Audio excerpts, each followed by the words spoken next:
Veja no ICL Notícias, segunda edição. Tal pai, tal filho. Nova fase da Operação Compliance Zero prende pai de Daniel Vorcaro e escancara esquema criminoso que envolve bicheiros, policiais e milicianos. O fim de Sicário. Decisão de André Mendonça sobre operação mostra que Capanga chegou a pedir ajuda a Henrique Vorcaro antes de tirar a própria vida. Absolute Esquema. Produtora de Dark Horse nega que tenha recebido dinheiro do Banco Master e IPF desconfia que recursos foram usados para bancar Eduardo Bolsonaro nos Estados Unidos. Direita rachadinha. Após a descoberta da relação entre Flávio e Vorcaro, bolsonaristas se atacam e expõem falcatruas uns dos outros. O ICL Notícias, segunda edição, está no ar.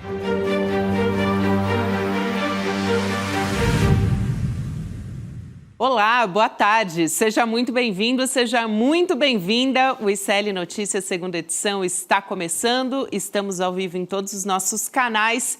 Nesta quinta-feira, dia 14 de maio de 2026, quero dar um salve especial para o pessoal da Zona Sul de São Paulo, do Grajaú. A TV Gazeta do Grajaú participa aqui da nossa transmissão ao vivo.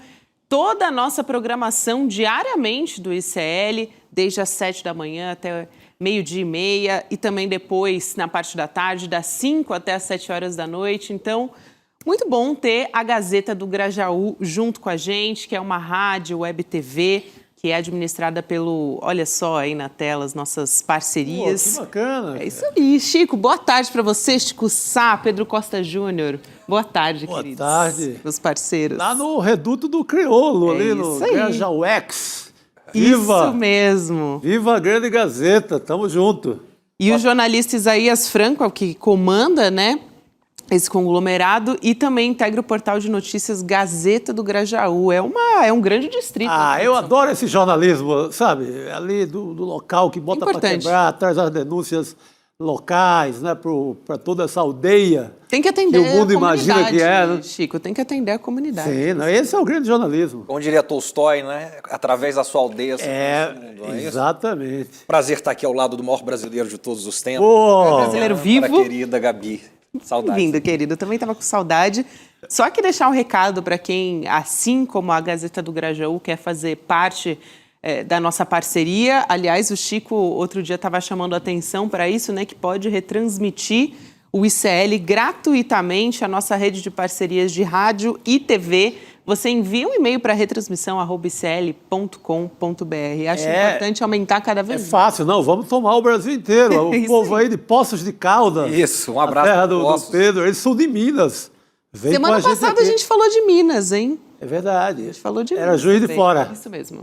Que Juiz bom. De Fora, pessoal. Poços é a cidade das terras raras, né? Sim. A maior reserva do Brasil, uma das maiores do mundo. Grande, tem muita história naquela banda ali. Excelente. Vamos que vamos, então, porque hoje teve operação nova, aliás, nova fase da Operação Compliance Zero hoje, hein, gente? A Polícia Federal prendeu hoje o pai do Daniel Vorcaro, o Henrique Vorcaro, nessa operação que investiga as fraudes financeiras ligadas ao Banco Master. Então, segundo a decisão do ministro André Mendonça, que autorizou essa operação, o Henrique Vorcaro, ele é apontado como demandante, beneficiário e operador financeiro do núcleo chamado de A Turma. A gente está vendo já na tela o trecho desse documento. Mesmo depois da prisão do Daniel Vorcaro, filho dele, o Henrique Vorcaro deu continuidade, ele continuou com os serviços ilícitos, conforme você vê no documento. Segundo as investigações, eram dois grupos, um deles você já conhece, né? A Turma era o braço encarregado das ameaças, das intimidações, né? Acesso clandestino também a informações de estados, e tem os meninos. Vou explicar o que era esse núcleo. É um núcleo tecnológico voltado a ataques cibernéticos nesse caso, né? Invasões telemáticas, derrubada também de perfis em redes sociais, e ambos eram gerenciados pelo Felipe Mourão. Você lembra desse nome? O sicário. Aquele que era o capanga do Daniel Workar, o dono do Banco Master, e que logo que foi preso, né, dentro das dependências da Polícia Federal, ele cometeu suicídio. É uma história que ainda deixa muitas pontas soltas. Esse caso tem de tudo, né? Até um suicídio numa cela. Um suicídio suspeito até agora. Talvez suicidaram ele, né? É uma coisa que se fala. Só para dar uma referência aqui, né? Para quem quiser entender o que é o sicário, essa expressão, tem um belíssimo filme do Benício Del Toro, que chama Sicário. O sicário, ele não vem para conversar, ele vem para resolver. Ele vem fazer propostas irrecusáveis. Sem negociação, né? Lembra daquela, vim fazer uma proposta irrecusável. É isso que o sicário faz. Gente, ô Chico, você falou que essa história ela vai tomando desdobramentos. Nessa operação de hoje, eu acho que isso fica bem claro, porque essa decisão do ministro André Mendonça, nesse documento, se descreve uma estrutura, e aí, agora, está misturando com operadores do jogo do bicho, ou seja, tem uma novidade nessa história, policiais, possíveis milicianos também, em ações de intimidação, né, atribuídas a esse grupo ligado ao Daniel Workar. Então é gravíssimo o que a gente traz aqui hoje. A Polícia Federal identificou um braço presencial da organização no Rio de Janeiro, usado para ameaças, né, para fazer esses monitoramentos, os levantamentos clandestinos também, e constrangimento físico das pessoas consideradas desafetos do banqueiro Daniel Workar. E o chefe desse grupo, um nome que apareceu, é o Manuel Mendes Rodrigues, que também foi preso hoje. Então, a gente tem aqui na tela o documento que justamente traz os detalhes, né, de quem era o Manuel Mendes Rodrigues, o operador do jogo do bicho, segundo a descrição que você vê aí no documento, integrante do núcleo A Turma.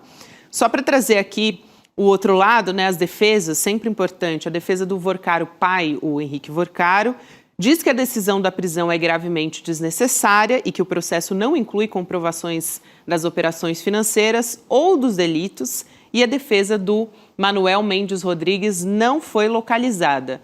Gente, quando a gente espera que essa história ela vai ficar grave, parece que ela fica, assim, duplamente. É um negócio impressionante. Ontem a gente falava das ligações com o Flávio Bolsonaro. Sim. Hoje já se puxa um outro fio. Já falamos sobre o setor de postos de combustíveis, o PCC, fintechs. Sem fim, né? É um roteiro sem fim. Ora, o cara tinha um banco aparentemente moderno, desses bancos moderninhos, banco digital, capital moderníssimo de São Paulo, da Faria Lima. E por trás disso você vai encontrando capanga, família Bolsonaro, possivelmente financiamento do Eduardo Bolsonaro lá no Texas. Você vai encontrando assim um fio maluco, né? Quase incompreensível. Não é porque a gente está aqui todo dia tentando decifrar, mas é uma extensão que não acaba mais, né, Pedro? Tudo boa gente, né? Sim. Não é isso, só gente boa aí. Quer dizer, reúne desde pastores corruptos, jogo do bicho, policiais e milicianos. Lavagem de dinheiro, coloca tudo isso num pacote, né? O que nós estamos vendo, na verdade, é o que há de pior no Brasil. Essa gente é o que há de pior. É a escória. É como se nós tivéssemos abertos os esgotos do Brasil e as piores coisas do Brasil viessem à tona. Sim. E se articulassem. E o mais temerário disso tudo, né, Chico, Gabi, é que se articulassem com viabilidade eleitoral. Venceram uma eleição e se colocam competitivos até então para uma segunda eleição. Sim, isso é inacreditável. De continuarem forte, né? Porque você teve...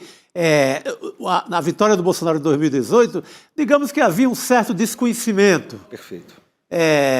Você pega todo o campo democrático, progressista, pareceu ali totalmente despreparado para a guerra digital, comeu poeira ao longo da campanha inteira, não sabia o que estava acontecendo, os robôs tomaram conta, os esquemas totalmente azeitados dessa gente ganharam a eleição.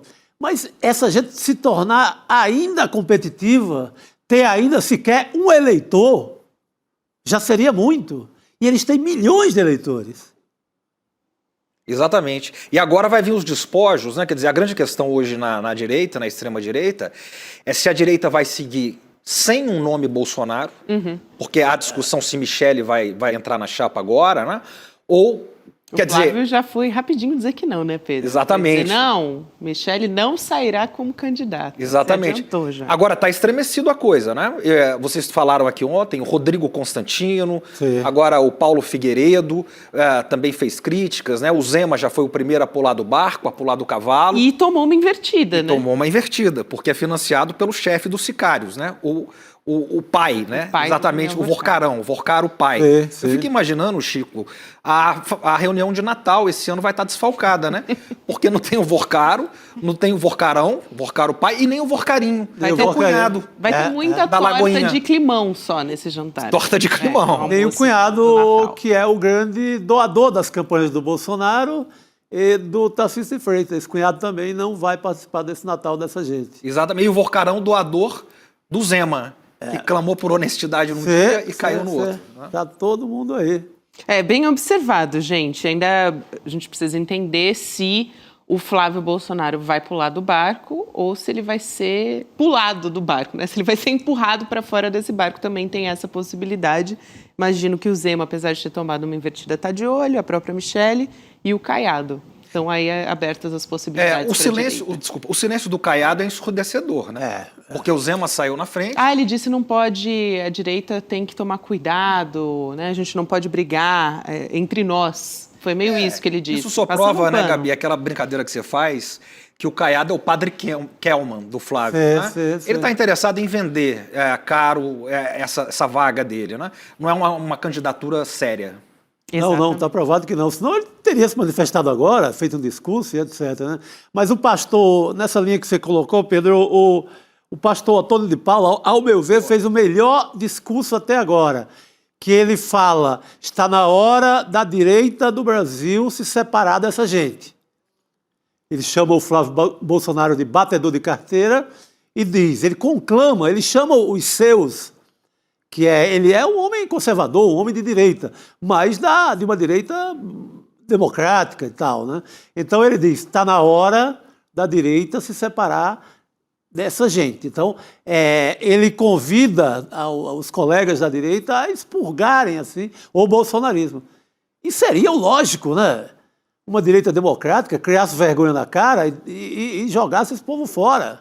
Essa é a grande questão hoje, né, Chico? Acontece que também fora do bolsonarismo, vamos pegar o Zema e o Caiado, que são bolsonaristas, né? Também não tem uma opção, digamos, de uma direita democrática, de uma direita comprometida. Com viabilidade eles não têm, né? Exatamente. E agora veja como é que o mercado reagiu, Gabi. O mercado, no primeiro momento, reagiu mal às declarações que vazaram aí do Flávio Bolsonaro, a conversa dele pedindo 61 milhões de reais para o Vorcaro, ontem. Agora, hoje ele já reagiu melhor, porque eles consideram a possibilidade do Flávio e da família Bolsonaro sair da reta.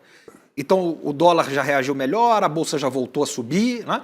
Essa é a leitura. E, ao mesmo tempo, vai ter a grande questão da direita hoje, da extrema-direita, nós vamos para essa eleição finalmente sem um nome Bolsonaro, sem mulher, sem filho, sem um nome Bolsonaro. Essa é a grande questão. E só para a campanha do Bolsonaro, os bastidores da campanha, né, as apurações mostram que eles foram para cima do Flávio. Porque eles disseram, como é que você tem um envolvimento desse e não conta para nós? Sim, você porque ele escondeu até do núcleo mais próximo dele, né? Exatamente, escondeu do núcleo. Então eles estão falando, vai vir mais surpresinhas aí? Não é? Então essa é uma questão séria. Mas é interessante, né? Você falou do mercado financeiro, Pedro.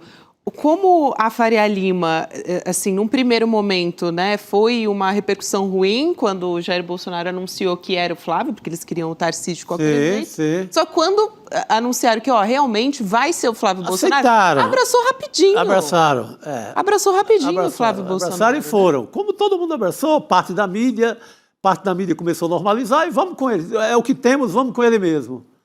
E agora, essa mesma gente? Então, porque em qualquer hipótese me parece que o mercado financeiro quer apoiar quem se mostrar viável contra o Lula. Sim. Isso é certeza. Então, essa é a dúvida, né? Mas eu acho muito difícil o Jair Bolsonaro, a família, abrir mão de uma candidatura, porque mesmo por uma derrota, é negócio para eles. Faz uma bancada, fica forte ali politicamente, faz uma bancada, perde sendo o segundo lugar da eleição. É negócio e, vamos pensar, essa família só quer negócio. Então, é muito negócio ainda manter mesmo o Flávio fraco. É mais negócio do que ir com outro qualquer. Perde o nicho, perde o sentido de clã político. Para eles é uma questão de sobrevivência. Sim. Bolsonaro, para a família Bolsonaro. É uma questão de vida ou morte, né? E eles brigam entre si, como nós estamos vendo Flávio, com Michele, enfim, o Eduardo, por outro lado, né?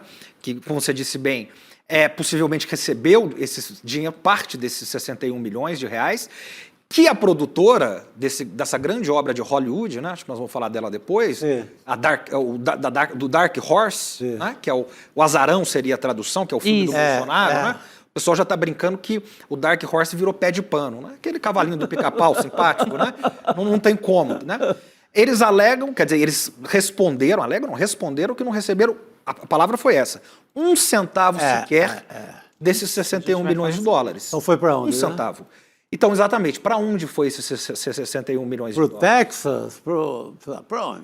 A gente vai entrar nessa agora. Eu só quero chamar aqui a nossa enquete antes para o nosso chat participar junto com a gente. Então, você que está nos acompanhando aqui, vota lá na enquete que já foi lançada no nosso chat. Para onde foi o dinheiro que o Vorcaro mandou para o Flávio? Opção 1, para custear Eduardo nos Estados Unidos, a gente vai falar sobre isso agora. Forte, foi meu voto, esse aí foi meu voto, direto. Vai entrar nessa notícia. Comprar imóveis de alto padrão ou para comprar lojas de chocolate. Tudo pode ser, né? Tinha que ter aquela quarta alternativa. Tinha que ter aquela quarta, todas estão corretas. Anteriores, né? Todas as anteriores. Todas as anteriores estão corretas. Mas é isso aí, gente. E até você falou sobre ainda valer a pena, né, Chico, para o cenário político, e também vale a pena para a Faria Lima, até num cenário de instabilidade política, a Faria Lima dá um jeito, né, de especulação para ganhar dinheiro em cima disso. Então, até nesse cenário, eles conseguem tirar um... sim, tiram dinheiro de qualquer coisa. Quem leu Juliana Dalpiva? Negócio do Jair. Negócio do Jair. Gente, não confia meia pataca na mão dessa gente. Agora, claro que o Brasil inteiro não leu, não ficou sabendo, ninguém sabe ainda da prática dessa família. Mas essa família é só isso.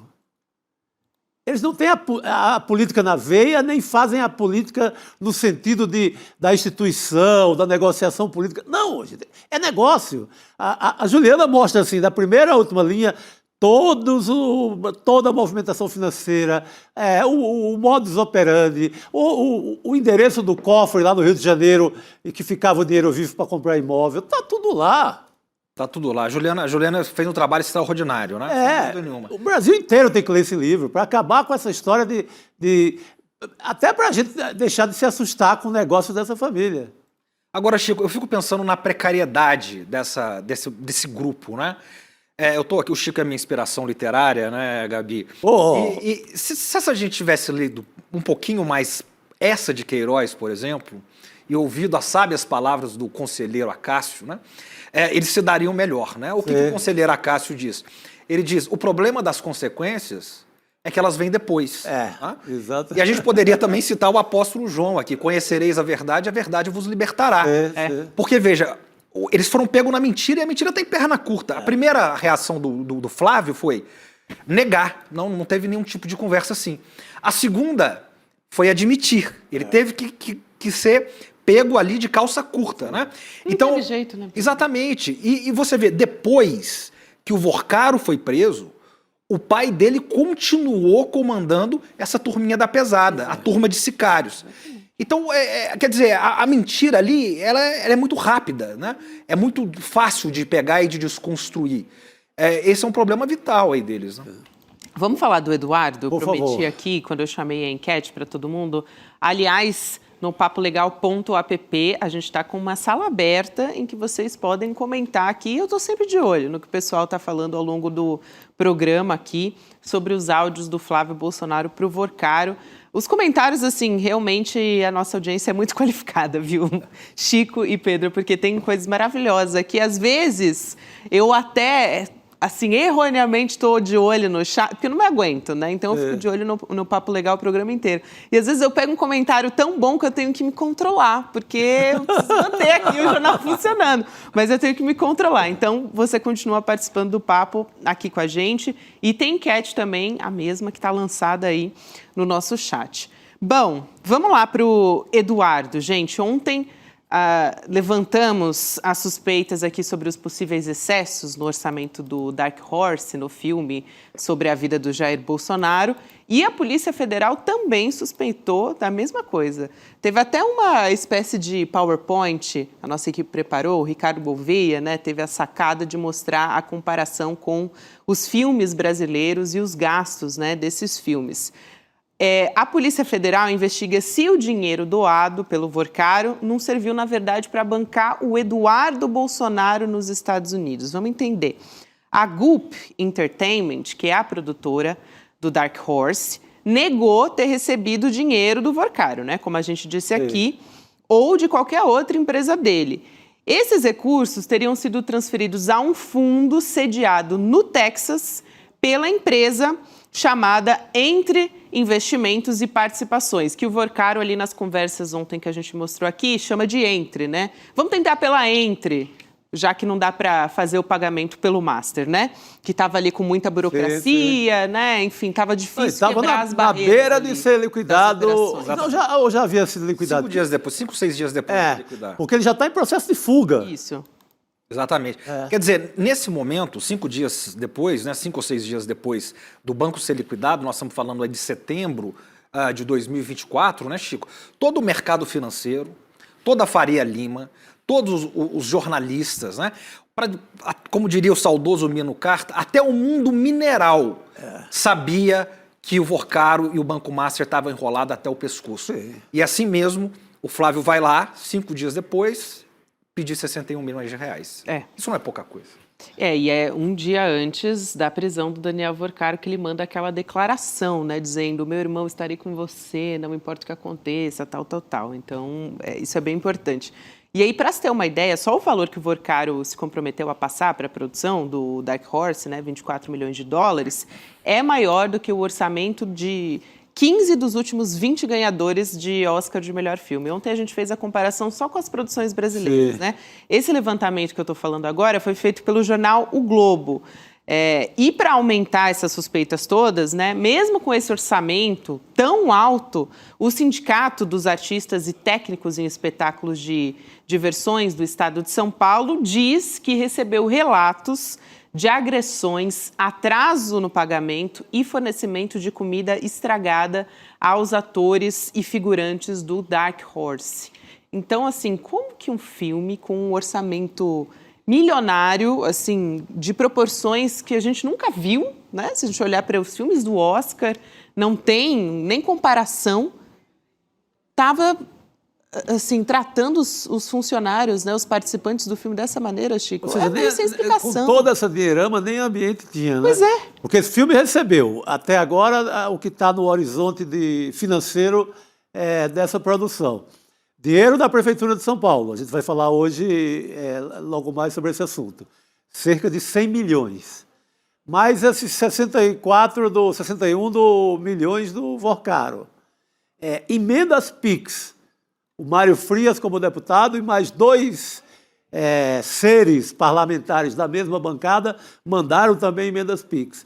Mesmo assim, os caras ainda era um inferno a produção lá dentro.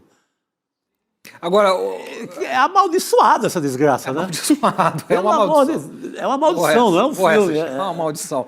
E veja, ressaltando aqui que 15 dos últimos 20 vencedores do Oscar, esse filme tem um orçamento superior a 15 dos últimos 20 vencedores do Oscar.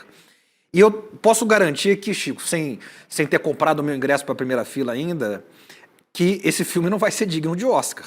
Vai ser uma coisa bizarra. Se for para a tela, né? Porque depois se for para a tela. Vai ser. Agora, também chama a atenção como é que esses caras são um malandro em cima do outro, né? Porque o Eduardo está enganando o rei da malandragem, que é o Vorcaro, que teve todo mundo nas mãos, para dizer, ó, a gente precisa de dinheiro para o filme. O Vorcaro dá dinheiro para o filme, dinheiro que não vai para o filme. Então, quer dizer, é uma picaretagem entre eles também, né?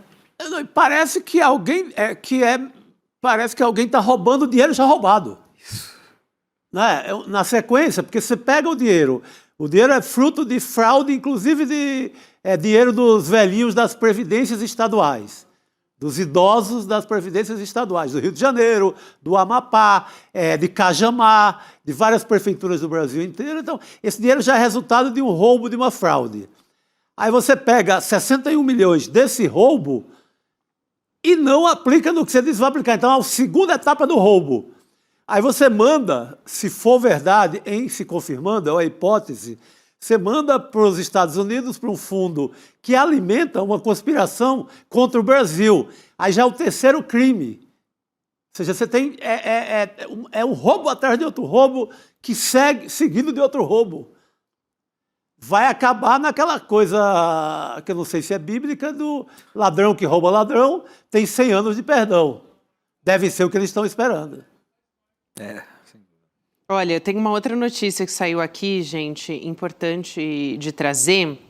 O deputado federal Hélio Lopes, do Partido Liberal do Rio de Janeiro, é um aliado próximo do clã Bolsonaro, né? Vocês devem se lembrar desse nome. Encaminhou hoje ofícios ao STF e ao Tribunal Superior Eleitoral contra o Intercept Brasil. Ele está pedindo a abertura de uma investigação sobre o que ele chama de vazamentos seletivos, agora é vazamento seletivo, né?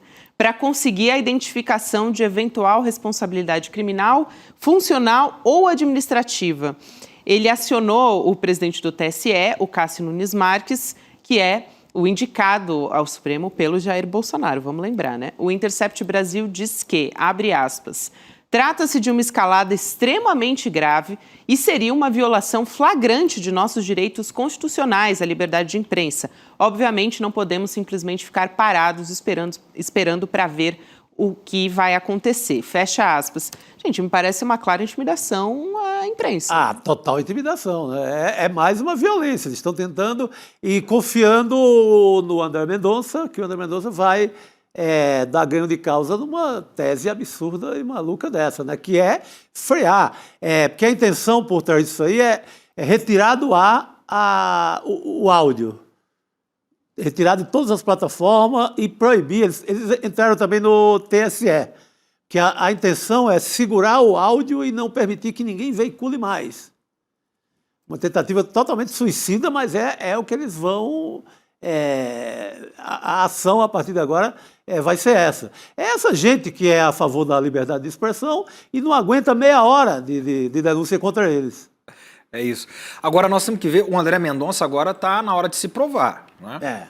O terrivelmente evangélico, né? Muito ligado à Lagoinha também, à família Bolsonaro, ele vai fazer um trabalho agora digno do cargo que ele ocupa. Sim. Essa é a hora da verdade do André Mendonça. Temos que chamar atenção para isso. Isso vai ser decisivo agora. É a hora de saber quem ele é de verdade. Porque até agora, a matéria bombástica do Intercept não passa um segundo, ela não veio de CPI, ela não veio da Polícia Federal, ela é a matéria de fonte, então, que é garantido pela Constituição. Você não precisa revelar sua fonte para ninguém. Isso é sagrado. Mas também uma velha, vamos dizer assim, uma velha artimanha, né, de quem quer intimidar jornalistas. Sim, essa prática, né, Chico? Isso é mais velho do que... Esse é o primeiro momento. Esse cara me processou, o Flávio Bolsonaro, agora em março desse ano, por uma tiradinha de humor, uma sátira, eu o associando ao caso Master. Isso é para pendurar na parede. Eu estava tão errado que ele quis tomar 10 mil. Quer tomar 10 mil, esse cara que recebe 61 milhões do Vorcaro querendo tomar desse pobre cronista 10 mil reais. Pô, o cara quer me quebrar. Esse proletário do saber, né, Chico? O cara quer me quebrar. Agora, Chico, você tocou no ponto crucial, que é o seguinte, né? Qual que é o ponto decisivo aí? Como é que o Flávio Bolsonaro está tentando desconstruir esse vazamento, enfim, essa repercussão agora negativa? Ele está dizendo, não, eu pedi dinheiro privado para fazer um filme privado sobre o meu pai. Mas como você tocou aí muito bem, isso desmonta muito fácil, que não era dinheiro privado. Não. Era dinheiro do Rio de Janeiro, dos velhinhos aposentados, do INSS, do Amapá, como você bem disse, de Cajamar. A própria Então, pirâmide dinheiro financeira do próprio Master com aquele CDB que se provou fraudulento é resultado de fraude. E outra, quem vai pagar é o fundo garantidor, quem vai pagar é esse dinheiro do Flávio Bolsonaro. Exatamente, dinheiro público. Dinheiro público. E eu tenho uma eminência... Parte do dinheiro é dinheiro público. Exatamente. E tem uma eminência parda nisso tudo que a gente não vê a imprensa incomodar, que é o ex-presidente do Banco Central, Campos Neto. Tudo isso acontecendo sob os seus auspícios. Qual é o papel do Campos Neto nisso tudo? Agora fica muito suspeito o papel dele. Quando você prova a família Bolsonaro é completamente envolvida com essa grana, fica muito suspeito o papel do Campos Neto. Que foi votar, não é? Com a camiseta do Patriota. Sim, é aquela figura mesmo. Acho que foi a primeira coisa, né, que ficou muito evidente, assim, o fortalecimento dessa investigação da Polícia Federal, né, que está em curso também. Importantíssimo.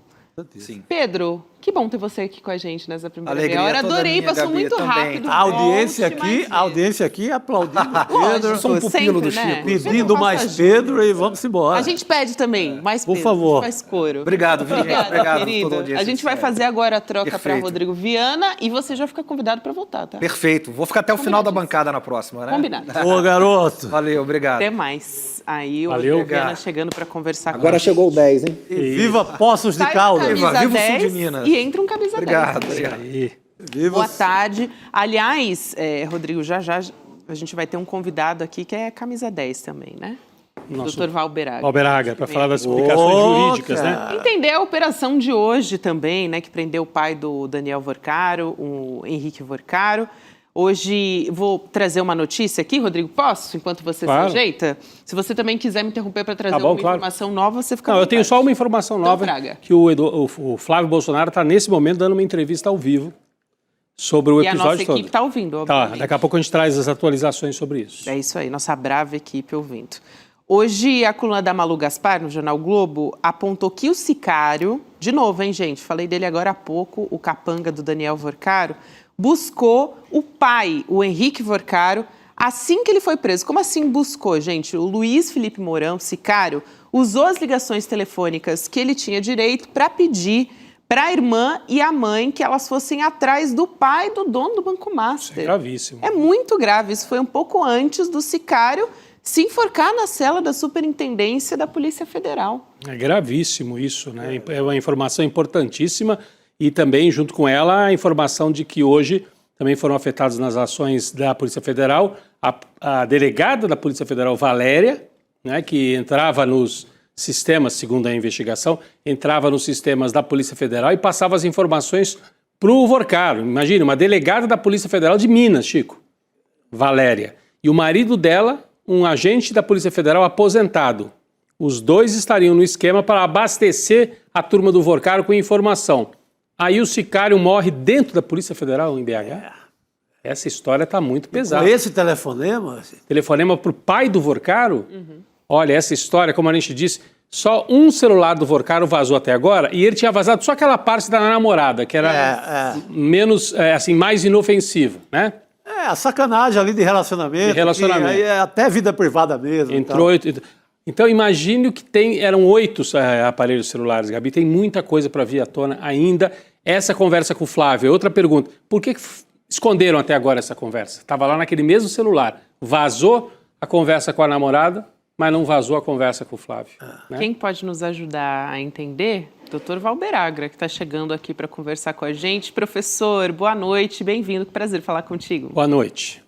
Boa noite a todos e a todas, Chico, Gabi, Rodrigo. Para mim é uma honra incrível. Muito bem. Professor, olha, eu já te pergunto sobre as possibilidades que isso abre, né? É gravíssima essa história que a gente trouxe aqui a respeito do sicário, né? Que, enfim, que morreu na cela, na superintendência da Polícia Federal e, ao mesmo tempo, tem as possibilidades aí de delação. Tem gente falando do próprio pai do Daniel Vorcaro, que poderia ser um delator, outras pessoas dizendo, de repente, o que o Daniel Vorcaro não quis falar até agora, ele pode falar justamente para tentar proteger o pai. Então, muitas possibilidades, né? Queria ouvir o seu balanço sobre mais essa fase da Operação Compliance Zero, professor.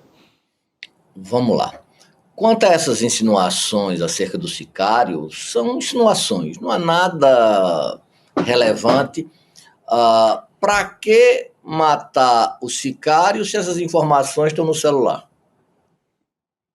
A não ser que houvesse algum homicídio, alguma coisa mais grave que não estivesse no celular, o que eu não acredito. Mas até agora, sem alegação, eu acho de bom ouvido, para mim, como advogado, como jurista, não comentar. Então, é o primeiro ponto.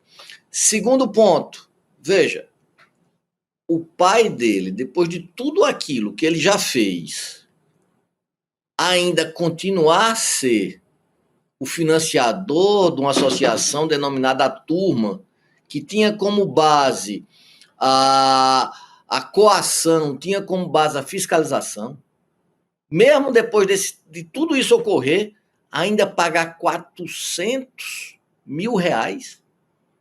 E a disfarçatez do Marilson de dizer, não, olha, eu não quero mais 400, não. Eu quero 800. Porque o Fabiano, está sem cumprir as demandas. Mas olha só, o que é que ficou provado? Uma movimentação descomunal de quase 10 bilhões nas contas da empresa. Na Multipac era uma empresa, ele é alguém que é bastante conhecido lá em Minas, e todo mundo falava em Minas, eu estava em Minas semana passada, perto do Rodrigo, e todo mundo dizia como é que os caras evoluíram esse patrimônio de uma coisa descomunal. Aí você tem 2,2 bi passado de pai para filho. O que me chama a atenção é a sensação de impunidade. O que me chama a atenção é você ir até uma determinada linha do negócio, onde você achava que iria remunerar, iria não quebrar, e depois ele tinha certeza que iria quebrar e passou a dilapidar tantos atores importantes, que não é apenas essas pessoas aquinoadas que na busca do lucro fácil aplicaram nas suas contas, não. Eu estou falando do sistema financeiro inteiro, que tinha elementos para notar isso e que foi levado a um prejuízo aí de torno de 50 bi. Então, ele faz tudo isso, esse gasto todo, e depois ainda se fala em ligação com crime organizado, ligações políticas muito claras, que vocês noticiaram, mas essa sensação de impunidade e esse Thanatos, esse prazer da morte, que ele sabia que o negócio ele não iria fechar. Mesmo se a estrutura toda recebesse os aportes do BRB, mesmo assim, com prejuízo desse quilométrico, a coisa iria falir. E aí, usou-se a família, o Fabiano, o pai, o Henrique e a irmã, para tentar que parte desse dinheiro pudesse ficar salvo. Mas ficar salvo com a família? Veja só quantas questões que não podem ser discutidas nesse momento. Chico, Rodrigo e professor também, eu queria trazer uma outra face da operação, revelando que o Vorcaro tinha aliados na Polícia Federal para intimidar os adversários, né, e acessar os dados sigilosos. Entre os investigados estão policiais federais da Ativa e aposentados que integrariam esse grupo que explicamos no começo do programa, a Turma.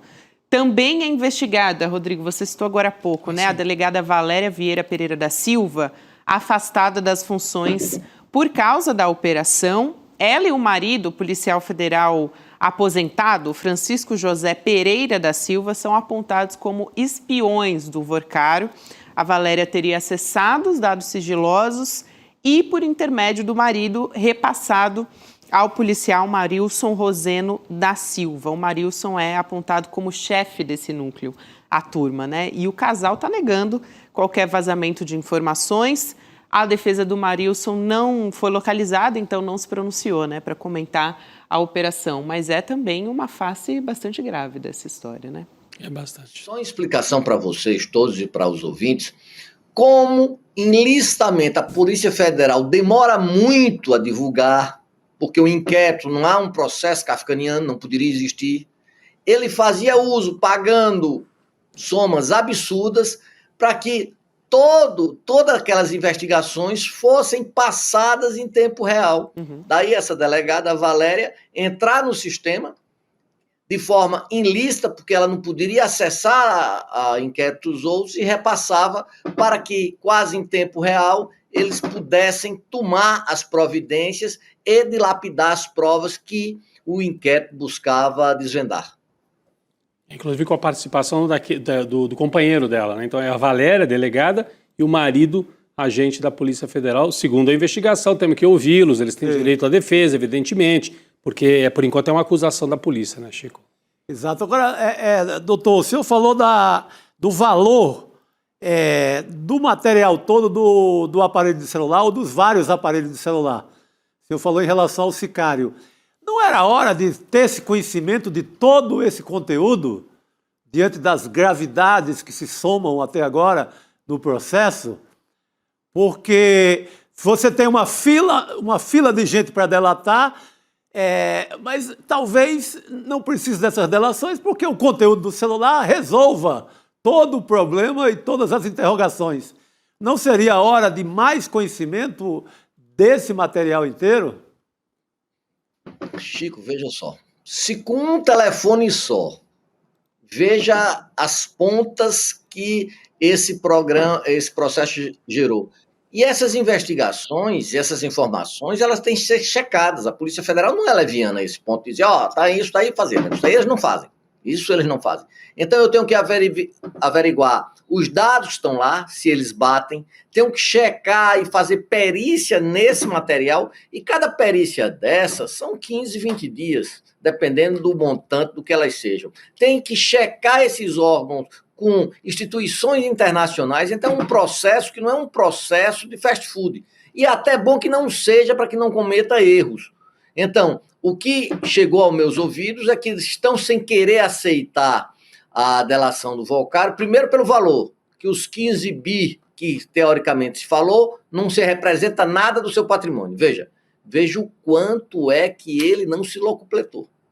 Veja só nisso. Veja as somas, que são somas hiperbólicas que nós falamos aqui. E segundo, porque mesmo essa delação, ela, diante de todas essas provas oriundas dos celulares, era uma coisa... Como é que uma pessoa consegue produzir tantas provas contra si? Ao longo do tempo desses escândalos todos, nunca vi alguém com essa sensação de onipotência.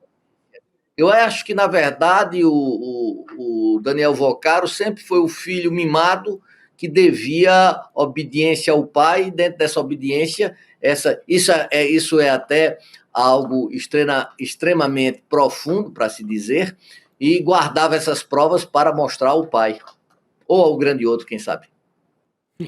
Para mostrar assim, olha como eu estou fazendo, olha como eu estou construindo o império, está tudo aqui registrado, mais ou menos nessa linha, né? Uma coisa quase obsessiva, né? De registrar tudo, para poder mostrar ao pai, que hoje acabou preso também. Né? Aquele tipo de coisa que a gente costuma... Interessante que esse relacionamento também é o relacionamento de Trump com seu pai.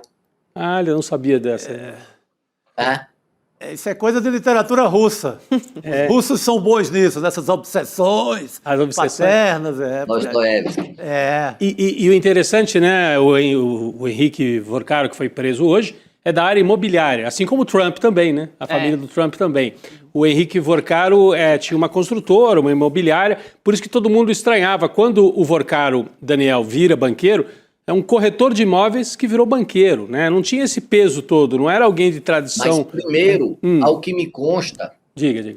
As minhas fontes mineiras me contou que ele tentou entrar no ramo imobiliário, não deu certo, com atritos com o pai, e aí ele funda um cartão, um auxílio funeral. E esse auxílio funeral passou depois a ser um auxílio compras e se tornou uma marca muito conhecida em Minas. Ele era alguém que ganhou um patamar de dinheiro muito grande, daí ter, com esse cartão, feito essa fortuna, que realmente ele fez de forma lícita, e aí ele desaguou para o sistema financeiro.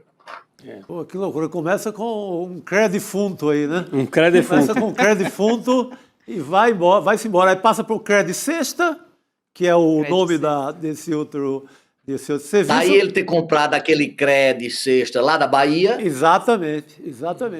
Então esse é o percurso. E por aí foi. E, curiosamente, nesse mundo funerário, ele está, no momento, via o cunhado Fabiano Zettel, nos cemitérios de São Paulo. Ele é sócio de uma das operadoras, concessionários. Das concessionárias dos cemitérios que o Ricardo Nunes privatizou, colocou em concessão aqui na cidade de São Paulo. Se investigar bem, Ricardo Nunes enterrado até o pescoço nesse caso também. Que já tem o cinema que pega também a Prefeitura de São Paulo tem dinheiro no filme. Então botou dinheiro, 100 milhões de reais no tem filme. 2 ramais aí, no mínimo, que os liga. É o cemitério e o filme. E vejam que vocês me chamam a atenção. Veja esse inconsciente da pulsão de morte ser tão forte, porque ele sabia que iria ser pego, que era uma questão de tempo, os valores eram colossais, o sistema financeiro não deixaria, e ele sabia disso, porque ele sabia que estava fazendo uma concorrência desleal. Bem, alguém que chega a enrolar o sistema financeiro brasileiro. Veja só, algo inédito. E aí ele sabia que se ia ser pego e começa a repassar para a família. E aí me diga, como é que o pai dele, um empresário até então que não tinha nenhuma mácula em seu nome, aceita intermediar e se fazer parte, se as provas forem verdadeiras, ressalvo, de todo um sistema desse, de uma associação criminosa denominada Turma de Coação e Informação em vários poderes da República.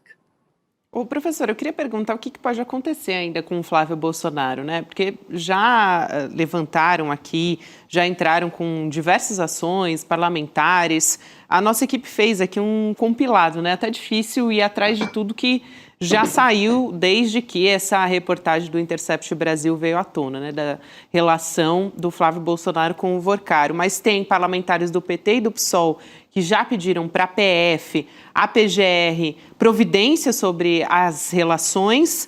A Federação Rede PSOL também encaminhou um pedido de cassação do Flávio Bolsonaro ao Conselho de Ética do Senado.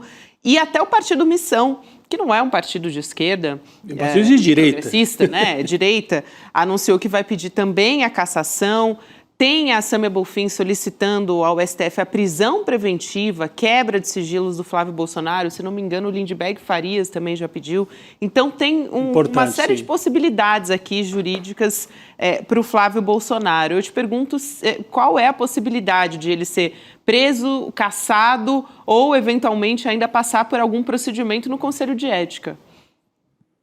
Olha, como a área jurídica virou signo de poder, signo da luta política, você vê todos esses pedidos, mas a maior parte deles são desarrazoados, completamente destituídos de qualquer razoabilidade de fato, que longe de mim dizerem que eu sou algum apoiador. Mas 2 questões são bem interessantes. Primeiro, a cassação do mandato na Comissão de Ética por quebra de decoro parlamentar.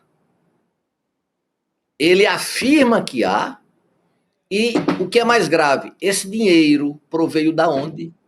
Esse dinheiro é lícito ou ilícito?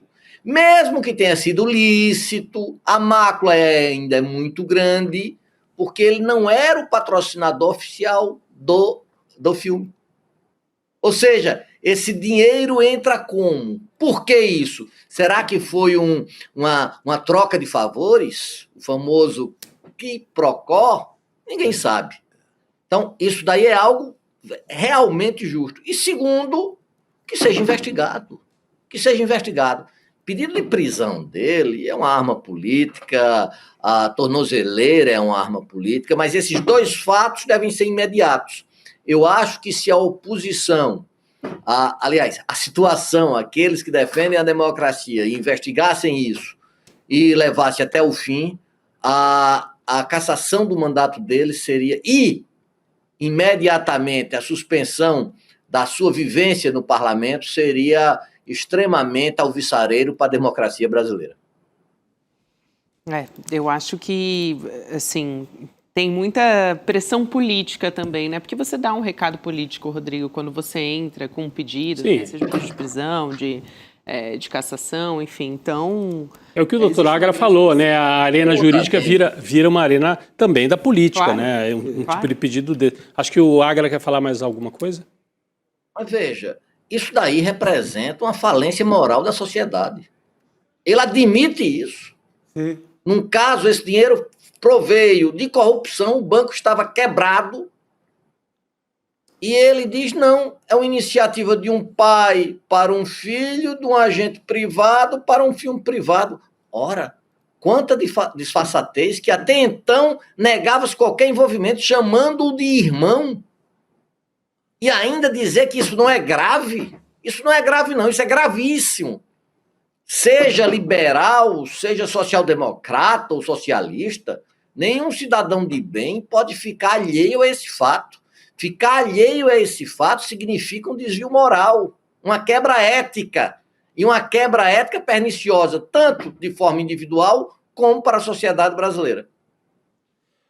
Não, e lembrando que esse dinheiro era resultado de uma fraude financeira gigantesca e era um personagem quase em fuga, porque no dia seguinte ele tentaria partir do aeroporto de Guarulhos para Dubai. Então é um personagem em fuga, fazendo uma doação dessa, que você não sabe de onde veio o dinheiro e nem para onde foi até agora. Sim, e um banco que só existiu graças a benefícios que vieram, o Banco Central autoriza a existência e depois ele busca a sobrevivência em acordos com o Banco de Brasília, o BRB, que quase comprou alguns papéis, mas quase comprou participação mesmo no Master, Fundo de Previdência no Rio de Janeiro, Fundo de Previdência no Amapá, entre outros estados. Então, é dinheiro privado, mas dinheiro com articulação pública, Gabi, sem dúvida nenhuma.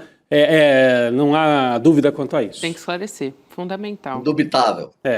Quero muito agradecer a sua presença aqui, professor Valber Agra. Muito obrigada e até uma próxima oportunidade. Obrigado. Sempre um prazer. Obrigado. Um abraço a todos e a todas e fiquei muito satisfeito sabendo que Chico é um conterrâneo do Ceará. Um abraço forte. Do Cariri cearense, estamos pertinho ali. Soube. Crato, Campina Grande, essa é a linha. E nos une. Um abraço. Um abraço, professor. Até mais. Olha, a nossa equipe está acompanhando a entrevista, né, Rodrigo e Chico, do Flávio Bolsonaro na Globo News. Algumas coisas me chamaram a atenção aqui sobre o contorcionismo retórico que o Flávio está usando agora. Ele foi questionado, mesmo o Vorcaro sendo um banqueiro enrolado, pegou dinheiro público, teve negócio vetado pelo BC em setembro, né, o Banco Central, e dias depois você bate na porta dele cobrando dinheiro. E aí ele diz, falei que estava sempre com ele, porque tem aquela frase, né? Irmão, estarei sempre com você, contigo. Não tem meia palavra entre nós. E ele diz, falei que estava sempre com ele porque torcia para que ele esclarecesse as coisas. Uhum. E diz também que não poderia dizer que tinha relação com ele, porque teve isso, né? 2 meses antes, ele disse que não tinha nenhuma relação com o Daniel Vorcaro. E no mesmo dia ele foi questionado e disse mais cedo que não sabia de nada, que era mentira. Questionado então, pela equipe do Intercept numa entrevista coletiva. Ele nega, diz que você inventou isso é mentira. Dá uma gargalhada. Dá uma gargalhada. Sai. Depois de 4, 5 horas, obrigado a fazer uma nota reconhecendo que o dinheiro veio do Vorcaro, que ele cobrou sim. E o que chama atenção nessa entrevista na Globo, Chico, os nossos colegas estão acompanhando, o Flávio é convidado pela Globo News, que ontem teve uma postura muito esquisita. A Globo News demorou 4 horas para entrar na história. Só entrou depois que o Flávio soltou a nota. Aí a Globo News noticiou. Hoje a Globo News abre espaço para o Flávio. O que ele fez? Sentou a pancada na Globo, ao vivo, dizendo assim, o Luciano Huck recebeu dinheiro do Vorcaro, eu não posso receber para o filme do meu pai? Só faltou dizer, o que é verdade, que a gente mostrou aqui no ICL, que o Vorcaro era o convidado de honra de um evento do Grupo Globo em Nova York. Sim, e aí, então, a gente trouxe isso aqui. A gente trouxe, eu fiz até a matéria no site e a gente trouxe isso aqui. Então, a entrevista do Flávio Bolsonaro está sendo um petardo e está gerando constrangimento para os próprios jornalistas. Essa operação da Globo muito estranha, Gabi. Mas sabe o que ele disse agora? Que ele não podia dizer que tinha uma relação, né? Por isso que ele negou antes, ele está justificando que ele negou por causa do contrato de confidencialidade do filme. Não tem contrato, gente. A produção do filme fala que não chegou um centavo. Não havia essa possibilidade desse dinheiro chegar lá. Não tem contrato de filme nenhum. Mas hoje ele reafirma que havia dinheiro... Um contrato de gaveta, sem avisar o filme, sem avisar ninguém sabia. O Mário Frias, o deputado que mandou a emenda Pix para o filme, está dizendo agora que não, jamais, não tem dinheiro do Vorcaro. Então, Então o Flávio chegou para o Volcaro, vamos fazer um contrato aqui secreto, não é o agente secreto, é o Contrato secreto. Contrato secreto. Vamos guardar num cartório, numa gaveta, e você vai ajudar o filme sem que nem o filme saiba, nem a produção do filme, ninguém sabe, só nós dois. E o dinheiro não aparece para o filme. O dinheiro sabe-se lá onde está esse dinheiro. Pois é. Esse é o grande mistério. Gabi, o Flávio primeiro nega, depois admite que houve um acordo e que houve atraso. E aí, a produtora do filme diz que nunca recebeu dinheiro e o Mário Frias solta uma nota dizendo que nunca recebeu dinheiro do Volcaro. E relatos de precariedade na produção do filme. Na produção. O Flávio, na gravação, diz que está atrasando a grana. Ele estava aplicando para cima do Volcaro. Estava aplicando, quero dinheiro. Malandro com mais malandro ainda, cara. Tem mais um adendo que eu queria fazer aqui, que ele diz, olha só, que o fundo que teria recebido o dinheiro do filme é do advogado do Eduardo Bolsonaro. Que é o Calixto. Ele tá admitindo isso, né? Na entrevista, agora, ao vivo, a nossa equipe está acompanhando. Sim, porque isso já estava dito, o Ravengate, aquele fundo no Texas, é administrado pelo Paulo Calixto, que, por sua vez, é o advogado do Eduardo Bolsonaro. Então esse dinheiro ia lá para o Texas para voltar para o filme, sem que o filme soubesse. Gente, essa historinha não pega ninguém, né? É uma história bem esquisita mesmo. Mas é importante, né? Porque às vezes no ato falho acaba saindo muita coisa e admitindo, né, também. Agora, gente, vamos chamar um convidado nosso aqui, professor Lindener Pareto, para participar junto com a gente deste programa. Por favor, está aqui chegando. Ele aí. O professor é demais. Que bom receber o Lindener, estava com saudade de receber aqui no N2. Bem-vindo, meu amigo. Saudade, Lindener. Muito boa noite, estava pensando nisso, falei, poxa, a gente trabalha no mesmo lugar, mas ali nas duas sedes, né, atravessa a rua e não se vê, saudade de vocês, esse trio Parada Dura que vocês sabem, né, ninguém aqui desconhece, mora no meu coração. Ô Chico, eu quero cantar uma música para você, olha lá, vai passando a procissão, se arrastando que nem cobra pelo chão, e as pessoas que nela vão passando acreditam no que Jesus prometeu. E aí é a procissão das finanças, com ditadura, com farda, com milícia. A história do Brasil é didaticamente cruel. Parece que ela nunca passa. Ela nunca passa. É lógico, Excelente, a gente professor. ia colocar o Lindener nessa pauta, né? Não tem como. O Lindener chegou aqui e vai ter que jogar o jogo junto com a gente. E te perguntar sobre o Flávio Bolsonaro também, Lindener, porque olhando para essa perspectiva histórica, como ele já chega chegando e apontando, né? Como, enfim, a gente não consegue se desprender do nosso passado, entender o que vai ser do Flávio Bolsonaro a partir de agora, né? Se ele vai desmaiar, aquela fotografia dele desmaiando aquela vez dentro do estúdio, a Jandira Fegali é obrigada a segurar porque ele ia desmaiar. Ele tá para desmaiar, ele tá assim, a ponto de desmaiar. A qualquer momento. Né? Nossa, impressionante. Gabi, os historiadores de ofício sabemos, né? O passado está completamente, né? O presente está assim, vamos dizer, vamos inverter a frase. O presente, o cotidiano, o atual agora, brutal, difícil, está pela metade enterrado num passado que remonta ao mais remoto fundo do tempo. Mas especificamente esse da família Bolsonaro, está enterrado no golpe de 64. E é um golpe de 64 que tem ditadura empresarial civil-militar, que tem cidadão Boylecen financiando tortura com requinte de crueldade, que tem empresário para tudo que é lado vendendo o Brasil enquanto faz um suposto milagre econômico. Então, o Flávio representa a atualização cruel e didática da ditadura, evidentemente, né, informado pela trajetória do próprio pai. Então, o que será de Flávio?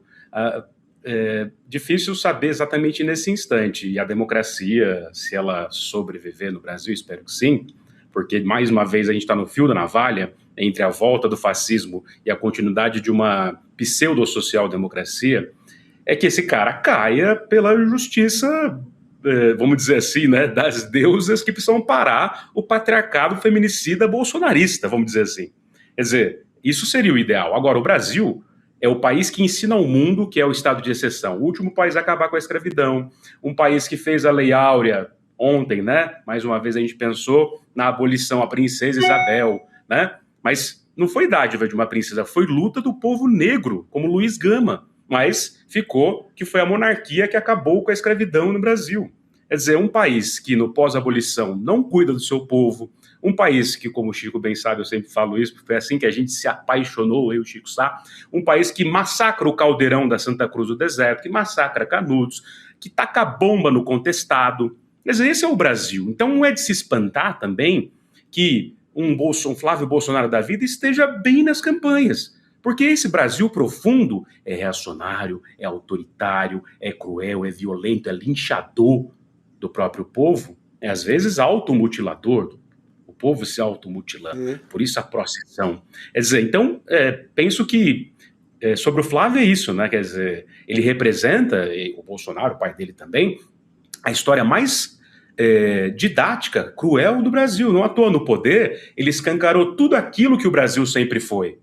Autoritário, sem o rito do cargo, sem aquele presidencialismo da Primeira República um tanto mais engravatado. Ele simplesmente ligou, deixa pra lá que tudo isso é uma farsa, esse país é autoritário, eu sei, eu represento isso, eu vou chacinar Yanomami, eu vou permitir terra na Amazônia que seja garimpada, eu vou dizer na ONU que indígena, ele vai falar índio, né, precisa ser civilizado. Quer dizer, ele só escancarou o que o Brasil sempre foi.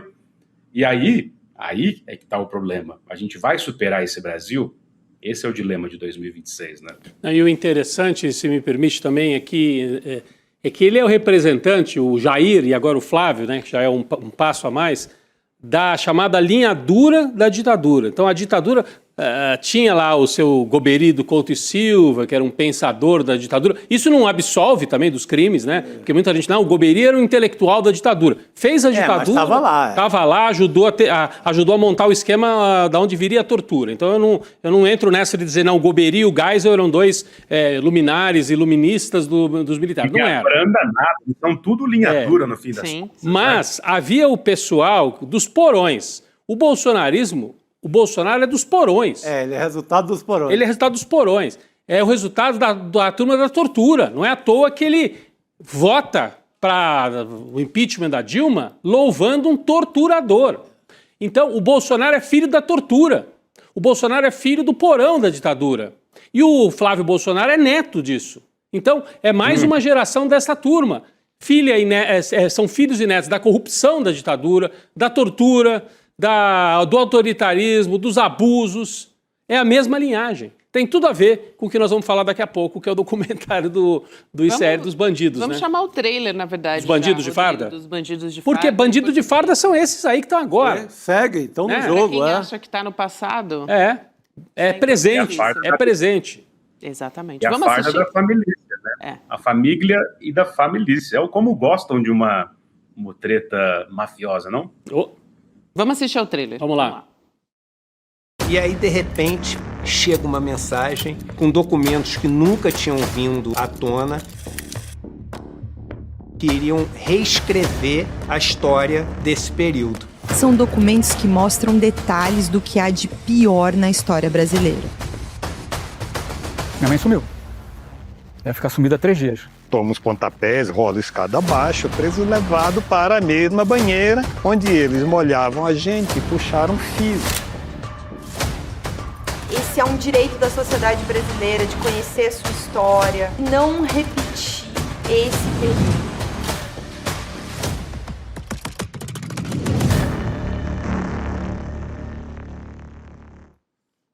Muito bem, convidar todo mundo para participar da estreia. Então, domingo, gente, vai lá em ICLN2. Vamos colocar aqui na tela aí, icln2.com.br. 17 de maio, 8 horas da noite, no domingo, vai ter a estreia do documentário e um papo entre a Juliana Dalpiva e o Eduardo Moreira, além da exibição do documentário, que tem a série do Bandidos de Farda, né, que já foi contada em texto, com arquivos do Ciro Etchegóin, mas também nos bastidores e com informações exclusivas também, né? Que a gente sempre traz no nosso original do ICL. Bom demais ter o nosso queridíssimo professor Lindener Pareto trazendo essa perspectiva histórica para a gente olhar para esse material tão importante que a gente trouxe aqui, Lindener, a nossa equipe de reportagem. Obrigada. Obrigado, Deixa eu só, aquele famoso, não a parte, mas um chorinho, porque eu estava com saudade. Me permite não perder aqui o Gabriela Varela, a voz do Brasil. Gente, esse documentário está não só inédito, incrível, impressionante, um furo de reportagem. A gente pautou, inclusive, a parte da mídia golpista histórica no Brasil. É impressionante. Parabéns para a galera. Mas eu queria destacar uma coisa. Não há Brasil e ditadura no Brasil sem articulações globais do capital, financeira inclusive, e de agências de segurança internacional do imperialismo. MI5, né? Vamos dizer que até a rainha estava envolvida com aquilo que é a repressão no Brasil a partir de treinamentos de agências internacionais. Assistam, vocês vão ver a história inteira do Brasil, como disse a Dalpiva. Excelente. Professor Maravilha. Lindenberg, obrigada, um beijo, meu amigo, saudades e até a próxima. Obrigado. Valeu, professor. Valeu. Valeu, professor Lindenberg Pareto participando aqui com a gente. E, ó, saiu matéria nova, hein? Intercept novinho na área. Eu estava aqui, a gente estava ao mesmo tempo conversando com o professor Lindenberg, eu estava tentando ler a reportagem ao mesmo tempo, e agora a Cris Serra está chegando também para participar da nossa conversa. Cris, boa noite para você. Oi, Gabi, Rodrigo, que voltou de férias. Isso aí. Chico, boa noite. Boa noite. Boa noite, querido. Vamos lá, então, entender, gente. A manchete já está no site do Intercept Brasil. Você vê aqui agora, né, na casa do D com JB. Vamos entender essa história. Tem conversas privadas do Daniel Vorcaro mostrando que o dono do Banco Master topou receber o Jair Bolsonaro na mansão dele em Brasília, no final de março de 2025, para assistirem juntos a um documentário. O Vorcaro autorizou a organização do encontro um dia depois que o ex-presidente virou réu por tentativa de golpe, pela trama golpista, na verdade, né? Essa reunião era parte do plano para contar com o apoio do Vorcaro para financiar a produção do Dark Horse. Foram mensagens obtidas com exclusividade pelo Intercept Brasil, indicando que o senador Flávio Bolsonaro e o deputado federal Mário Frias, do PL de São Paulo, sabiam desse encontro. Esses registros mostram que o Mário Frias pediu para o Tiago Miranda, você se lembra dele, fundador e sócio do portal do Léo Dias, fizeram a ponte, né, com o Vorcaro. Esses diálogos não permitem confirmar se o encontro de fato aconteceu, mas o aval que foi dado pelo Vorcaro expõe novos detalhes dessa relação bastante estreita com o clã Bolsonaro e o homem investigado pela maior fraude bancária do país, né, gente? Da história do país. A defesa do Jair Bolsonaro disse para o Intercept que ele não pode se manifestar porque está preso e que não tinha acesso ao ex-presidente porque as visitas dos advogados são restritas. Então, essa é a informação que a gente tem até agora. Daqui a pouquinho eu trago mais detalhes dessa história também. O resumo da ópera, portanto, um encontro, né, a organização de um encontro para o Jair Bolsonaro ser recebido pessoalmente pelo Vorcaro para tratarem sobre um documentário e, nesse caminho aí, azeitarem o financiamento do filme do Jair Bolsonaro. E se tem o Mário Frias na jogada, ele precisa se explicar agora que ele está dizendo que não tem dinheiro do Vorcaro no filme. Pois é, o Mário Frias está sumido, né? Então complica para todos os lados. É muita explicação a ser dada. Cris. É muita explicação a ser dada porque é muito rolo, né? E é muito bandido junto, né? Então, esse encontro de Daniel com JB, Jair Bolsonaro, tem tudo a ver.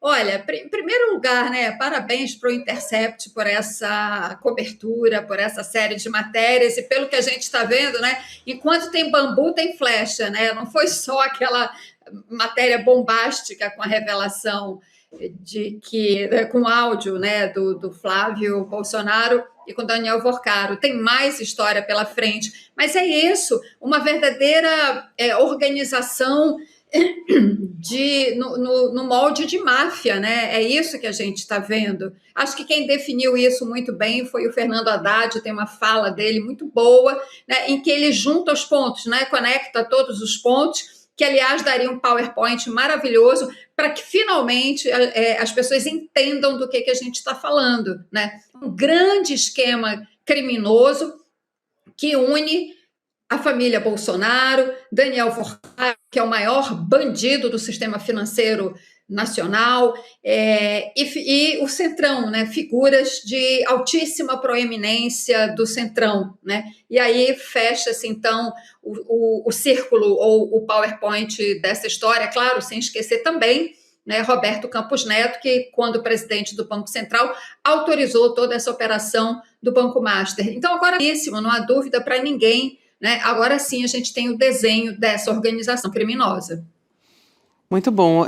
A gente tem aqui, Cris, vamos colocar aqui na tela os registros, né, do Thiago Miranda sugerindo o encontro com o Vorcaro por WhatsApp no dia 27 de março. A gente está abrindo aqui na tela. Os diálogos não informam o nome do filme, mas na época o Mário Frias já atuava como produtor de A Colisão dos Destinos, um documentário sobre a trajetória do ex-presidente, né? Que... É o que estreou ontem no Recife. Exatamente. Ontem à noite no Recife, para uma plateia bolsonarista. Acho que seria bom colocar em tela cheia para a gente poder ler o... É isso aí. Por favor, aqui não estava dando para ler isso. Em tela cheia, por favor, pessoal, para a gente... Isso aí, ó. Aí. A gente tem o primeiro, né, a troca de mensagens do Frias falando: irmão, vamos fazer a exibição do documentário na casa do D, ou seja, do Daniel Vorcaro, com o JB, o Jair Bolsonaro. Pede a ele 2 datas e horários semana que vem. Vai fazer muita diferença para o PR, para o presidente. PR é o presidente da República, que é o Bolsonaro, no caso. O Thiago Miranda, do portal Léo Dias, diz: estou em um evento, amanhã te ligo, deixa comigo, amanhã bato isso com ele. Aí ele responde com um emoji, né, de coração e uma mãozinha rezando. Tem um outro na sequência, do dia 27 de março de 2025, a próxima conversa que está aí na sua tela. E aí tem uma captura de tela da conversa com o deputado Mário Frias, né, do Thiago Miranda enviando para o Vorcaro. E aí o Miranda diz o seguinte: estou com essa outra demanda, você acha que é um bom momento? Flávio e Mário me pediram isso, Flávio Bolsonaro e Mário Frias. Querem levar o presidente Jair Bolsonaro na sua casa, do Daniel Vorcaro, para assistirem juntos com você o documentário. E aí o Daniel Vorcaro responde: vamos marcar sim. E aí o Thiago Miranda pede 2 opções de data e tal na semana seguinte. Então, aí demonstrando justamente essa proximidade. E é interessante a gente lembrar que o Flávio Bolsonaro, ele ficou muito tempo batendo na tecla, né, que o Lula recebeu o Vorcaro fora da agenda em Brasília, tal. Ele fez propaganda política com isso. E aí, o Intercept agora mostra que o Vorcaro estava combinando um encontro com o Jair Bolsonaro na casa dele. Sim. Mostra muita intimidade, né, Cris? Era uma coisa, eles eram muito juntos o tempo inteiro. Não é o conheci, não, é de marcar jantar. Né, nesses diálogos, nessas conversas, é tudo assim: irmão, meu querido, meu irmão, amigo da vida, né? São expressões de muita intimidade, né? Não tem como esconder isso, né? O Flávio, inclusive, ele fica agora numa situação de fato muito difícil, né? Enfim, por todas as razões que vocês já devem ter comentado. Mas porque ele também disse uns meses atrás, se não me falha a memória, ele disse em algum momento que ele nunca tinha tido contato com Vorcaro, não é? Já houve isso, ele já disse isso, que ele nunca teve contato com Vorcaro. Agora, por causa dessa história, ele está sendo obrigado a reconhecer que, pelo menos desde o final de 2024, ele tinha sim, e não era um contato qualquer, né? Era um contrato para tratar do repasse de milhões, né, e com um nível de intimidade realmente que só pessoas muito próximas têm para ficar se tratando de meu irmão para cá, meu irmão para lá, né?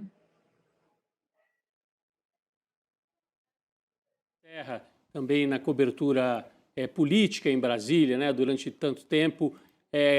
Desde ontem, Cristina, a especulação sobre Flávio Bolsonaro resiste ou não resiste, né? Algumas pessoas apressadamente saíram dizendo acabou a candidatura do Flávio Bolsonaro. Gente até da própria direita. O Zema correu para gravar um vídeo e dizer que era inadmissível aquilo que tinha acontecido. A gente chegou a comentar isso ontem aqui. Queria ouvir da Cristina a avaliação sobre isso, Cris. Qual você acha que vai ser o caminho? O Flávio Bolsonaro, a minha avaliação é que ele vai se agarrar nessa candidatura até o fim, quanto ele puder. Porque se ele sai, a família... né, termina sem nada esse ano eleitoral. O pai preso e eles perdem o comando da direita no Brasil. Mas eu queria ouvir a sua avaliação, não sei se a Gabi tinha mais factual para trazer, mas eu queria um pouco da avaliação também, da gente poder debater a questão política.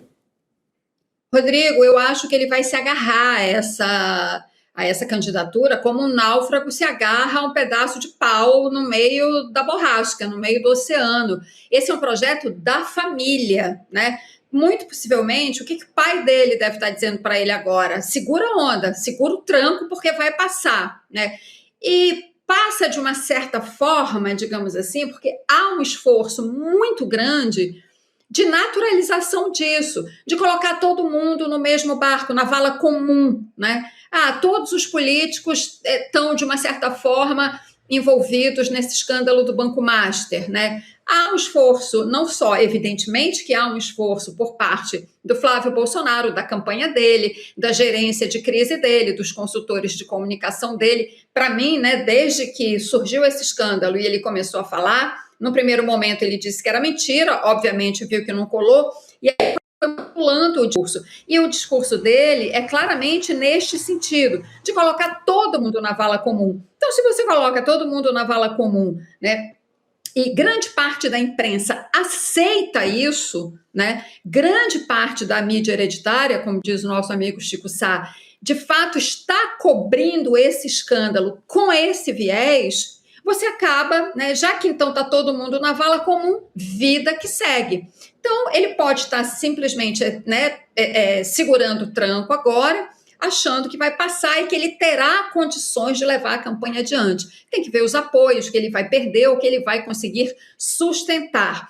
Essa manifestação do Zema, por exemplo, é típico desse momento pós-escândalo, que o escândalo está fervendo, e aí as hienas todas né, se assanham em torno da carniça, para ver o que sobra para cada uma delas, né? O movimento do Zema é claramente nesse sentido. O Caiado, você já vê, a fala do Caiado é muito mais equilibrada. Cuidadosa, também achei.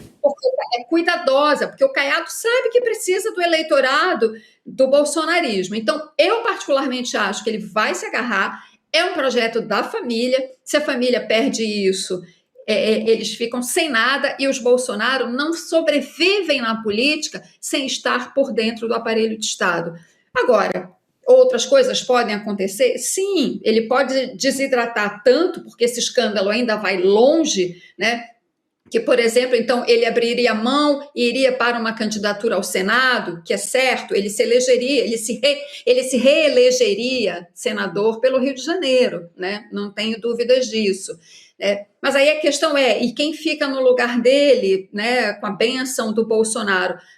É um xadrez tão difícil se ele desistir, que eu acho que ele vai se agarrar e eles vão tocar o barco, ainda que com perdas aqui e ali, mas também é isso, né? Com o tempo você perde aqui, você recompõe lá na frente. Sim. Enfim, muito chão ainda pela frente. Agora, novamente, com essa ressalva, tem que ver o que mais a investigação vai trazer. Exato, eu quero até fazer uma revisão do que eu falei ontem aqui. Ontem eu apostei que ele sairia. Hoje ficou patente que a Michele Bolsonaro não vai de forma alguma. Eu apostava na possibilidade da substituição pela Michele, que teria chances eleitorais, seria uma candidatura forte. Em não indo a Michele, é mais jogo, sim, para a família Bolsonaro manter a candidatura. Para perder até. É mais lucrativo, até para ser sparring é muito mais dinheiro e muito mais lucrativo. Bate muito mais com a linha de coerência de um negócio do Jair do que qualquer outra coisa. Perfeito, concordo. Reviso nesse sentido. Não indo a Michele, é Flávio até o fim. É lucrativo, é muito lucrativo uma candidatura do Flávio Bolsonaro, coletando aqui e ali, pegando tanto da parte mais agrária e atrasada do Brasil, como de alguns banqueiros, como ficou evidente agora. A Cris, ela citou, né, as hienas, achei muito boa essa explicação aqui, Cris, ficou muito didática, né, do Romeu Zema atacando num primeiro momento. Aliás, assim, foi uma coisa que nem deixou o corpo esfriar, né? O corpo estava ali ainda. que ele foi atacar o Flávio Bolsonaro. Mas aí também tomou uma invertida, né? Porque o clã Bolsonaro rebateu, dizendo que o diretório do Novo recebeu, nas eleições de 2022, uma doação milionária do próprio pai Vorcaro. do Daniel Vorcaro, né? O Henrique Vorcaro. E o diretório mineiro, inclusive, né? Exatamente. Então, o Zema pessoalmente recebeu doação também. Eles estão se arrebentando. Você olha as redes sociais aqui da direita desde ontem, Rodrigo Constantino batendo, dizendo que a candidatura acabou. O próprio Flávio dizendo que a Michelle não vai ser candidata. O Flávio dizendo que a Michelle não será. É um momento de divisão e em que o Romeu Zema, ele viu sangue na água e saiu atrás, né? É uma outra metáfora também, né? Tem as hienas e tem as piranhas que vê o sangue na água. E o tubarão também, né? E tubarão também serve para tubarão. Então tem todo tipo de bicho aí, né? O Caiado se preservou, né? Eu achei não mais pode inteligente. A direita, né? Foi o que disse o Caiado ali. Mas eu acho que a estratégia do Zema era interessante do ponto de vista eleitoral. Já bate, já racha e vai na linha de vamos separar a direita desse povo. Aqui, só para fechar esse assunto, Cris, já vou te passar, mas que a gente estava falando daquela matéria que acabou de sair do Intercept Brasil, e a gente sempre tem que trazer o outro lado, né? Então, nessa reportagem do Intercept nova, que saiu agora há pouco, envolvendo o encontro com o Jair Bolsonaro, né, e o Daniel Vorcaro na casa do Vorcaro, a defesa do Vorcaro diz que não vai se manifestar, o Mário Frias e o advogado dele foram contratados, não responderam, e o Flávio negou ter papel na organização de qualquer exibição. Então, estão dados aqui todos os respectivos lados dessa história. Cris, você queria comentar, né? Pode ir lá. Não, só uma coisa muito rápida sobre o Zema, é que ele foi para cima, mas ele não tem condições de sustentar esse discurso do embate com o Flávio Bolsonaro, porque ele precisa dos votos dessa base de apoio bolsonarista. Eu acho que foi uma reação, na verdade, precipitada, né, movida por essa reação de sangue na água, sabe? Para ficar aqui na metáfora ainda dos bichos, né? É isso. Então, é uma reação meio impensada, né? É diferente de um político muito mais experimentado, como é o Caiado, que reagiu de uma forma mais equilibrada. Ele falou, você espreme ali, você pode interpretar de um lado ou de outro, né? Não há... Na verdade, a fala do Caiado é absolutamente neutra, né?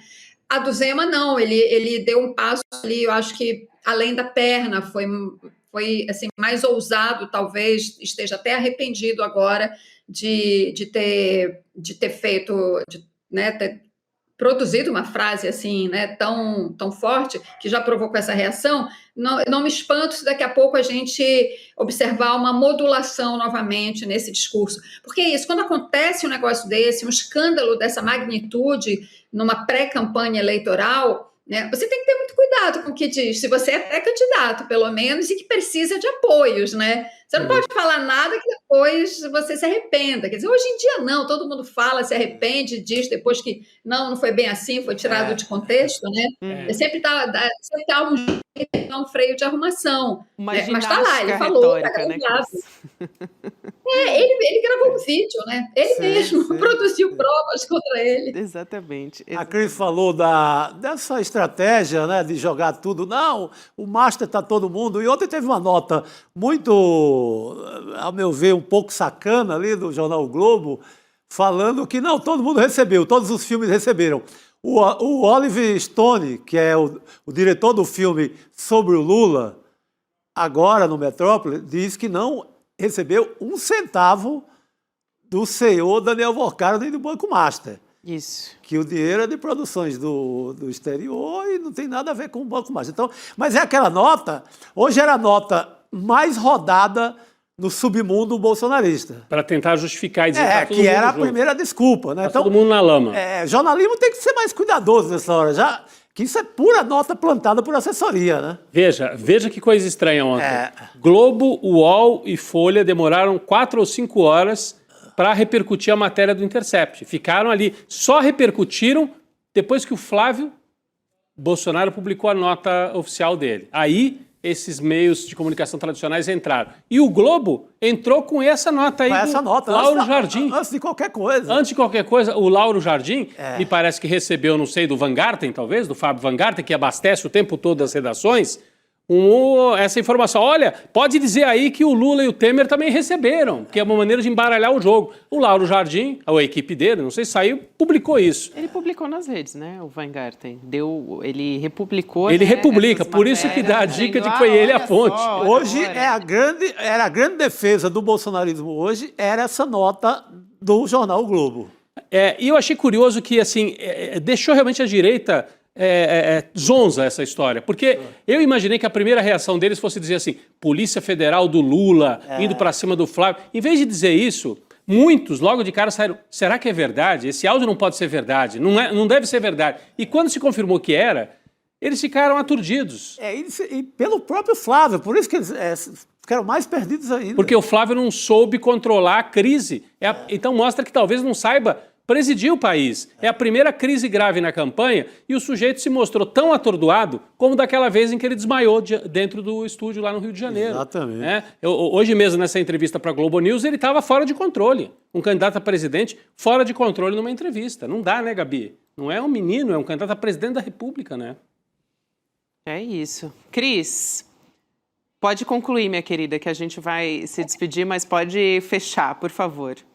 Não, eu só queria reforçar isso, e o Rodrigo lembrou uma coisa muito interessante que eu observei ontem. Eu até fiz um post sobre isso e depois as pessoas começaram, horas depois do post, as pessoas começaram a dizer, porque o post que eu fiz é exatamente isso que o Rodrigo falou, a demora dos grandes veículos de comunicação em repercutir a notícia do Intercept. Porque o que eu falei ali? Eles, quando se trata de repercutir deles, grandes veículos, né, se repercutirem mutuamente, a repercussão é mais rápida, é quase que imediata, ou uma hora depois, vá lá que seja. Quando se trata de repercutir um furo de reportagem de veículos da mídia alternativa, como o ICL, como o Intercept, demora muito. E eu estava observando isso. Eu soube disso, tipo 2h30 da tarde, e tipo 5 da tarde, nenhum site importante de notícias de nenhum desses jornais tinha repercutido. Exato. E aí eu fiz um post observando isso e ainda dizendo, imagine se a conversa fosse de algum parente do Lula ou do Lula com o Vorcaro. O escândalo seria a rapidez com que isso seria feito. Então eu acho que é válido isso como reflexão e isso se junta ao que eu mencionei, Chico mencionou também, dessa estratégia de vala comum. Você vai ler matérias sobre esse caso, né? Toda a grande imprensa deveria estar escandalizada com esse caso. Num país normal, em circunstâncias políticas normais, a candidatura de Flávio Bolsonaro tinha acabado ontem. Ontem, no Jornal Nacional. Ela teria acabado. E, no entanto, ela se mantém. Ele acabou de dar uma longuíssima entrevista para a Globo News, né? Se atrapalhou, é verdade, porque ele é uma pessoa fraca, destemperada, né? Mas estava lá também com uma enorme vitrine para se defender. Então, o que eu quero dizer, quero voltar, né? Além dessa ser a estratégia, já encerro, ser a estratégia de defesa da candidatura dele e da extrema-direita, sempre que aparece um escândalo, Ciro Nogueira foi nessa linha quando ele se viu envolvido também há pouco, né? Eles contam com a ajuda dos meios de comunicação, dos grandes meios de comunicação, que, de uma certa forma, vão naturalizando todos esses escândalos. Esse é o nosso grande desafio. É isso, Cris. Muito obrigada. É bom ter você com a gente e importantíssima essa sua colocação aqui também. A gente tem Valeu, Cris. Obrigada. Valeu. Até a próxima. Aliás, cadê o Ciro Nogueira? Se deu bem, hein? Tá escondidinho. Olha, parece que o Flávio falou sobre o Ciro também, viu? Que quando ele discutiu a aliança não tinha nada contra o Ciro, que se Deus quiser ele vai provar a inocência. Vamos esperar, então. Só tem inocente agora. Agora, antes estava bambeando. Agora, né, que está no mesmo barco, deu uma passada de pano. Vamos ver a enquete, gente, o resultado, rapidinho, que a gente tem que ir embora? Vamos colocar aqui na tela. Para onde foi o dinheiro que Vorcaro mandou para Flávio? 74% dizendo para custear Eduardo nos Estados Unidos. Claro. A investigação da Polícia Federal que está em curso. Então, já vou aqui para os nossos agradecimentos também a todos que participaram junto com a gente no chat, no papolegal.app, o Itamar Ferreira, Maria Tereza Pizetti, Damião Reis, Maria do Carmo, Paulo Eduardo Ribeiro e grande elenco da nossa audiência. Muito obrigada a todos. Chico, Rodrigo, vamos nessa. Vamos nessa. Amanhã a gente está de volta. Boa noite, Até pessoal. amanhã. Nomes e codinomes de agentes infiltrados, informações impedidas de circular publicamente, documentos que comprovam uma colaboração institucional da Inglaterra com a repressão brasileira. Com o maior vazamento em décadas, chegam ao conhecimento público registros, anotações, documentos de uma máquina cruel comandada pelo coronel Ciro Etchegoyen. E o ICL exibirá tudo isso com exclusividade em Os Bandidos de Farda, um documentário original ICL com investigação de Juliana Dalpiva, Igor Melo e Chico Otávio sobre o que ficou sob sigilo por mais de 50 anos. Estreia dia 17 de maio, domingo, às 8 horas da noite.